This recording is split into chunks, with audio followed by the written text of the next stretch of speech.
Hey everyone, and welcome to this deep dive where we'll be cracking the code on SEO and how it works with paid advertising. I'm really excited to kind of dig into the secrets of how to get your website seen. Yeah, online visibility, absolutely. Driving traffic and yeah, all that good stuff. And it can seem pretty overwhelming, right? Yeah, But what's cool is we have some sources that break down SEO in really clear steps. yeah, So it's less like, oh my gosh, what do I do? And it's more like, oh, here's like a roadmap. I can follow this. right. And the statistics about SEO are, yeah, they're pretty surprising. Okay, so let's map out this journey.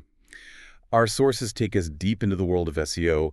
We'll be looking at its importance, how it interacts with paid ads, and even how to use that free tool, Google Search Console or GSC, to fine-tune our websites and really boost that visibility.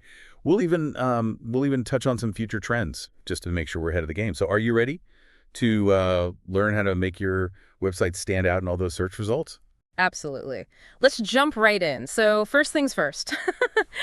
I think we should make sure that we're all on the same page about what SEO actually is and why it even matters. Yeah, for sure, because it's way more than just a tech buzzword. Right. One of the sources we're looking at describes SEO as a recipe for online success. Like, you need the right ingredients in the right amounts if you want to cook up a website that really draws people in. Right. And you need to draw people in because 93% of online experiences start with the search engine. Wow. That's a huge number. Like a lot. Yeah. So think about it. You yourself probably start most of your, online journeys with a search engine. Yeah, Yeah. I definitely do. Now that you mention it, I can't even remember the last time I didn't start with a search engine. Right. It's how we find things now. Yeah, exactly. And if your website isn't showing up in those search results, you could be missing out on a huge audience. Right. Potentially, like you said, 93% of them. Exactly. And it gets even more interesting. 75% of users never scroll past the first page of those search results. Wow. Okay. Yeah. You've made me a believer in the power of SEO. That's for sure. Yeah. But I have to admit, I always get a little, I don't know, lost in the weeds with all the technical stuff. Yeah. And I think it's easy to get so focused on that organic side of things that I completely forget about paid advertising. Yeah. Like, is there a way to use both? It's a super common misconception that you have to choose between SEO and paid ads. Okay. But they actually work really well together, kind of like like a well-coordinated marketing team. One supports the other. So wait, are you saying they're not competing with each other? Not at all. Think of it like this. SEO is your long game. It's Yeah. like the marathon runner, steadily building that long-term credibility, attracting that organic traffic. Okay. It takes time and effort, but it pays off in the long run. Paid ads, on the other hand, are more like the sprinters. They give you that immediate visibility boost, get you in front of your audience, really quickly. Okay. I'm starting to get it. So Hmm. SEO is like building a foundation, Oh, and paid ads are like putting up those flashy billboards to grab attention. yeah, perfect analogy. And when you use both approaches together, you get that, best of both worlds situation. Right. Right. And the numbers prove it. Businesses that use both SEO and paid ads see a 25% increase in clicks compared to those using just one strategy. Okay. Wow. That's huge. So are you saying I should be thinking about using both strategies for, like my own website? For sure. And before you get started with either SEO or paid ads, you've got to do your homework. Homework. What do you mean? Keyword research. Oh, okay. Keyword research. Why is that so important? Keyword research is like, it's like having the secret decoder ring for your audience. Okay. It helps you understand exactly what words and phrases people are searching for when they're looking for, whatever it is your site or business offers. Okay. So it's all about making sure my website is showing up when they search. You got it.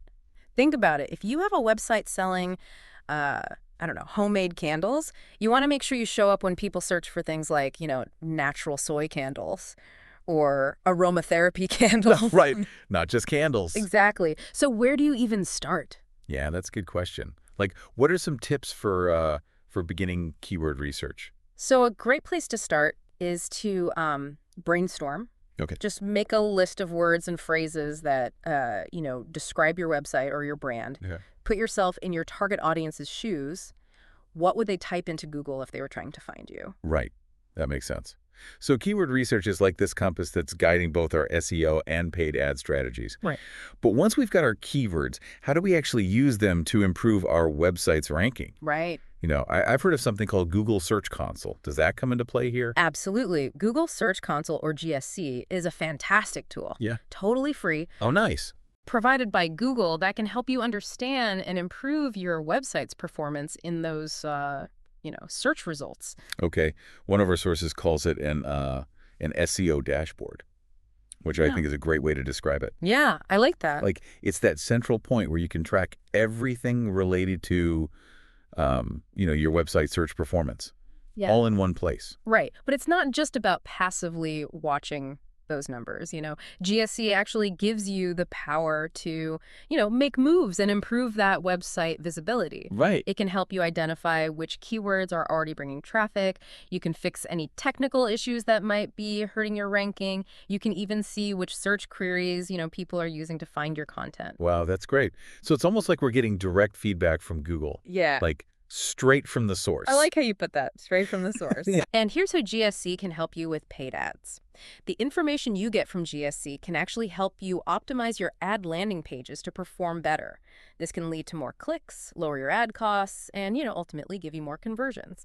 So wait, GSE can help me save money on my advertising? I'm definitely starting to see how this is useful. What kind of information can it give me about landing pages, though? Well, one super important thing that GSC can tell you is how fast your website loads.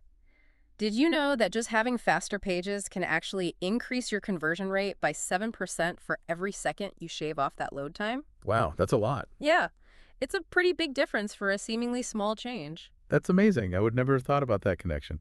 But it makes sense. I mean, yeah, nobody wants to wait around for a slow website. Of course not. Yeah. Especially these days, we're all used to, instant results now. Right, exactly. And speaking of online experiences, all this optimization is, really geared towards one key aspect of SEO, search engine results pages, Right. or SERPs, as Yeah. they're often called. Okay, let's break that down. What exactly are SERPs, and why are they so important? So SERPs are simply the pages that Google or any other search engine displays after someone types in a search query. They're basically the battleground for, online visibility. It's where all your SEO efforts and paid ads come together to fight for that top spot. Right. And remember that statistic we talked about, that 75% of users never even scroll past the first page. That's why, that's why ranking high on the SERPs is so crucial. Totally. And what's interesting is that SERPs aren't just a boring list of, blue links anymore. They've evolved. Oh, yeah. They've got a whole variety of elements now, from those organic results and paid ads to those rich snippets, Right. videos, images, and even listings for local businesses. Right. One of our sources talks about, the different types of results on those pages. We have the organic results, which are those unpaid listings ranked by relevance and quality. Then we have paid ads, which can appear at the top or bottom of the page. Yeah. And that gives websites a boost in visibility. But it's paid, of course. Right. And then there are those rich snippets, which are really cool because they offer additional information like reviews or prices that makes certain listings stand out, And then, of course, you can't forget about images and videos, which make the SRP a lot more engaging to look at. Absolutely. It's a diverse landscape. And that's why it's so important to have, a well-rounded strategy for your online visibility. Organic results are great for that long-term credibility and trust, but paid ads can give you that boost when you're just starting out, Right. Or if you're trying to target those more competitive keywords. Yeah, exactly. So it's all about finding the right balance. You got it. And speaking of strategy, one of the sources we have actually takes us into the future of SEO and paid advertising. Oh, cool. Like trends and things like that. Yeah. It lays out some predictions about what might be impacting SEO and paid ads in the coming years. Okay. That's really interesting. What does it say? Well, one major trend that's already making waves is AI, artificial intelligence. Right. And the source suggests that AI will become, even more integrated into tools like Google Search Console. Okay. So it'll offer, better recommendations and insights and, all that to help optimize websites and those ad campaigns. Wow. So is AI taking over SEO? Well, maybe not taking over. Okay. But it can definitely help. I mean, imagine having this personalized AI assistant guiding your every SEO move. Right. Yeah, that would be pretty cool. Will the way that people are searching online change too? The source seems to think so. Okay. For example, as voice search becomes more popular, GSC might start to track how websites are performing for voice-specific searches. Okay. That would give us a better understanding of how people are finding content through, Siri or Alexa. Right. So we wouldn't just be optimizing for keywords anymore. We'd have to think about how people are speaking. Exactly. And people are using images to search for information more and more, too. Yeah, that's true. So GSC might introduce new metrics to help us understand how much traffic is coming from visual searches. Right. From platforms like Google Lens. Yeah. So it's Yeah. not just keywords anymore. Right. It's how people are speaking, what they're seeing when they search. This is, a lot to keep up with. It is. What's the most important thing for us to keep in mind as things change? Honestly, the most important thing is to stay informed and be adaptable. Okay. We can't just set things up and forget about them. We have to keep learning and trying new things and, changing our strategies as the online world changes. So we need to be more like chameleons, I guess. That's a great way to put it. Always adapting, blending in. Yeah, I like that. All right. Well, before we move on to the next part, let's quickly recap what we've covered so far. We defined what SEO is, why it matters, and learned how it can actually work with paid advertising. Right. And we even peeked into the future of SEO with these trends we've been talking about. Yeah. But there's still so much to unpack. Oh, yeah. We're just getting started. What's coming up in the next part? In the next part, we're going to get a lot more practical. We'll be looking at the 3 pillars of SEO. Those are, the fundamental elements that help you build a website that both users and search engines will love. Okay. That sounds good. I'm looking forward to it. But before we jump ahead, I want to encourage you to think about what stood out to you in this first part. Right. What new insights did you gain about, SEO and paid advertising? And how do you think you can apply what you've learned to your own website? Jot down some notes, do a little brainstorming, and be ready to dive even deeper in part 2. We'll be here, ready with even more insights and tips you can use. Awesome. See you soon. Right. Welcome back to our deep dive on SEO and paid ads. Mm-hmm. Last time we did a lot of defining, like what SEO is, why it matters and how it works with paid advertising, not against it. Right. We even touched on some future trends in SEO, which was really interesting. But now it's time to get practical. Yes. Like, what are some things people can actually do to boost their website ranking, Okay, so one of our sources gives a really good framework Okay. for understanding the core components of SEO. They call it the 3 pillars of SEO. Okay. It's like the foundation for building a website that ranks well, but also engages users, Okay, I love frameworks. They make things easier to understand.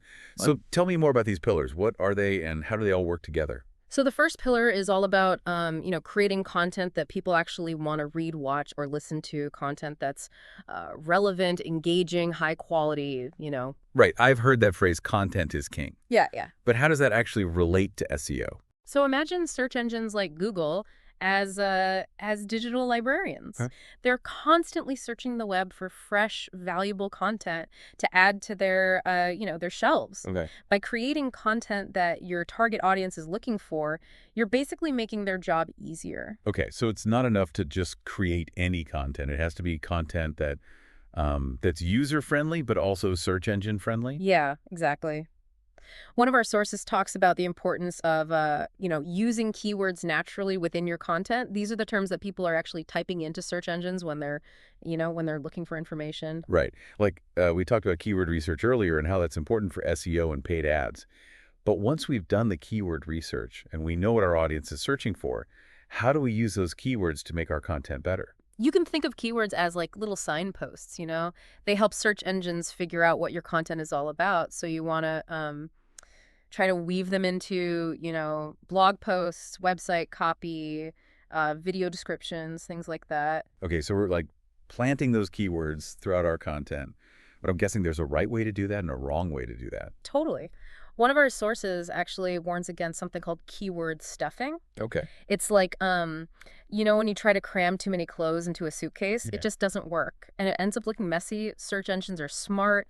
They can actually penalize websites that just stuff their content full of keywords in a way that's, unnatural or irrelevant. Okay, so we're not trying to trick the system. It's more about finding that sweet spot, Mm-hmm.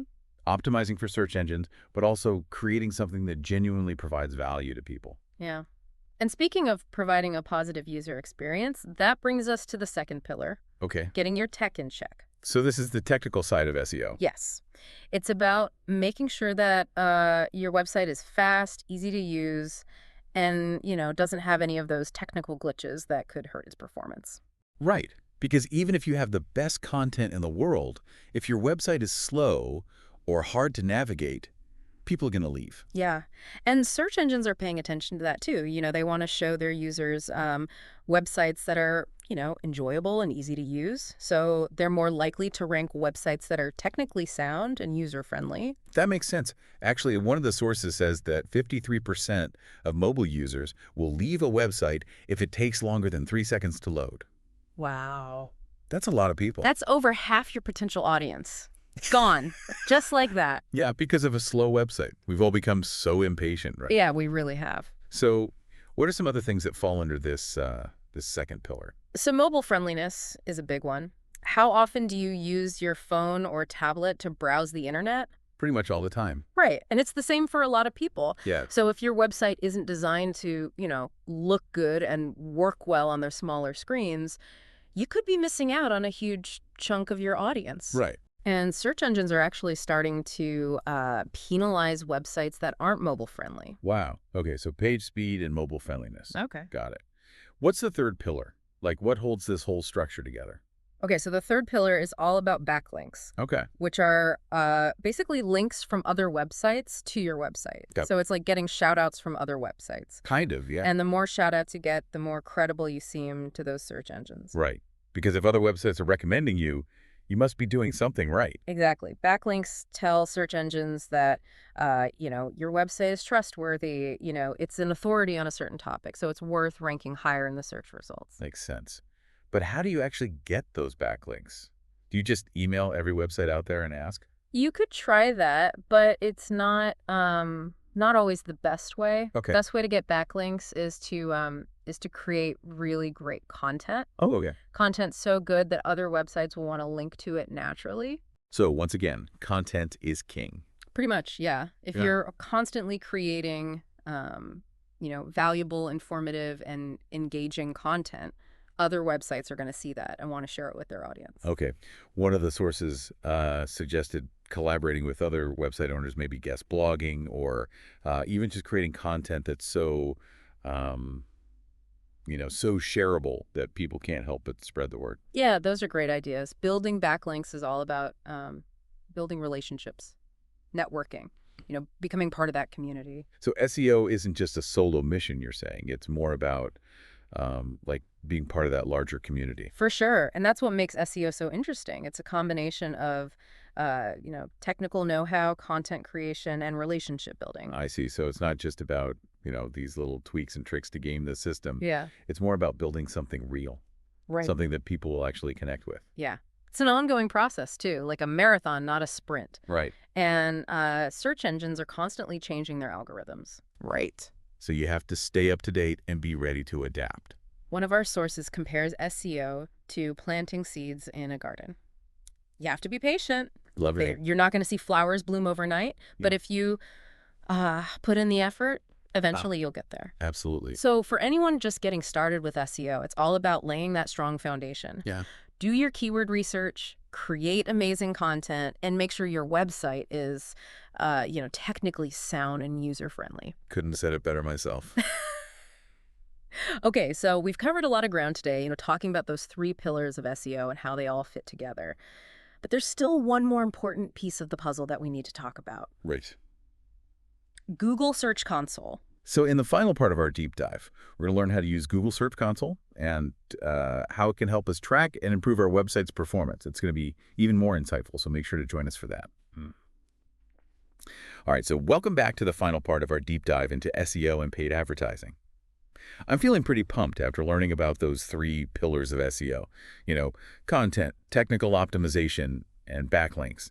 But now it's time to really unlock the power of Google Search Console. That free tool from Google that's like having this secret window into how our websites are actually performing in search. Yeah, I love Yeah. that. It's like that backstage pass to the world of search. Google Search Console, or GSC, is packed with really valuable insights. It gives you that personalized report card from Google showing you how your site's doing, what's working, what could be better. One of our sources calls it an SEO dashboard. And I think that really captures it. It's like that central hub for monitoring everything about your website's performance and search. But I got to be honest, I've poked around in GSC before, and it can feel kind of overwhelming. Yeah, for sure. Like, where do you even start? Yeah, there's a lot there, but don't worry, we'll break it down. Okay, good. So one of the best features, especially for people just starting out, is the performance report. It gives you all this great info about how your website is performing in search results. It shows you which keywords are bringing in the most traffic, what your click-through rate is, and how your position in search results has changed over time. So I can actually see how people are finding my website, like what they're searching for and how my website is showing up in those results. Exactly. And by figuring out which keywords are already driving traffic to your site, you can optimize your content to use those terms even more effectively. And that can bring in even more visitors. And one of our sources even suggests using that performance report to find new keywords to use in paid advertising campaigns. Yes. That's a great way to make sure your SEO and your paid ad strategies are, working together. Right. So it's like we're creating this consistent message across all those channels, whether it's organic search or paid ads. You got it.